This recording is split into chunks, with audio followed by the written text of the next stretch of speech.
నమస్తే welcome to TST news నేను సృజన Telangana revenue శాఖలో అవినీతికి అడ్డుకట్ట వేయడంతో పాటు భూ లావాదేవీల్లో పారదర్శకతను పెంచేందుకు ప్రభుత్వం కీలక నిర్ణయం తీసుకుంది. తహసీల్దార్ కార్యాలయంలో అవుట్సోర్సింగ్ విధానంలో పనిచేస్తున్న కంప్యూటర్ ఆపరేటర్లను పూర్తిగా తొలగించి వారి స్థానంలో ప్రభుత్వ ఉద్యోగులైన జూనియర్ అసిస్టెంట్లకు బాధ్యతలు అప్పగించేందుకు సన్నాహాలు పూర్తి చేసింది. ఇప్పటి వరకు థర్డ్ పార్టీ ఏజెన్సీల ద్వారా నియమితులైన కంప్యూటర్ ఆపరేటర్లే భూభారతి పోర్టల్ లాగిన్లు స్లాట్ బుకింగ్లు రిజిస్ట్రేషన్ ప్రక్రియను నిర్వహించేవారు.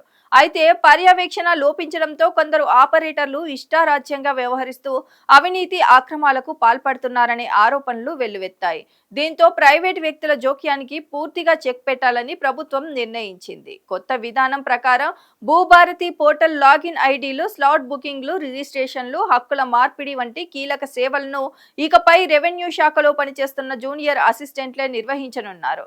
ఇందుకు సంబంధించిన ఆదేశాలను జిల్లా కలెక్టర్కు ప్రభుత్వం జారీ చేసినట్లు తెలుస్తోంది. ఉమ్మడి వరంగల్ జిల్లా పరిధిలోనే 95 మందికి పైగా అవుట్సోర్సింగ్ కంప్యూటర్ ఆపరేటర్లను తొలగించే ప్రక్రియ ప్రారంభించినట్లు తెలుస్తోంది. వారిని తొలగించిన తర్వాత సేవలకు అంతరాయం కలగకుండా జూనియర్ అసిస్టెంట్లకు వారం రోజుల పాటు ప్రత్యేక సాంకేతిక శిక్షణ ఇవ్వనున్నారు. భూభారతి పోర్టల్ నిర్వహణ, స్లాట్ బుకింగ్, రిజిస్ట్రేషన్, భూముల వివరాల నమోదు, హక్కుల మార్పిడి వంటి అంశాలపై సమగ్ర అవగాహన కల్పించనున్నారు.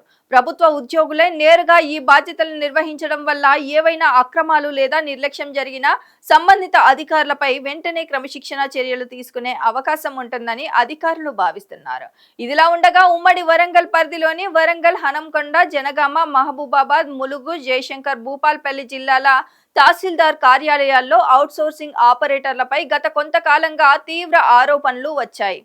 పెట్టుబడిదారుల అనుమతి లేకుండానే భూముల వివరాలు మార్చడం, ప్రభుత్వ భూములకు బినామీ పేర్లతో పట్టాలు సృష్టించడం, ప్రతి రిజిస్ట్రేషన్ కు ₹1000 డిమాండ్ చేయడం వంటి ఫిర్యాదులు ప్రభుత్వానికి చేరాయి. తక్కువ వేతనాలతో పనిచేస్తున్న కొందరు ఆపరేటర్లు అక్రమ సంపాదనతో విలాసవంతమైన జీవితం గడుపుతున్నారనే విమర్శలు కూడా వినిపించాయి.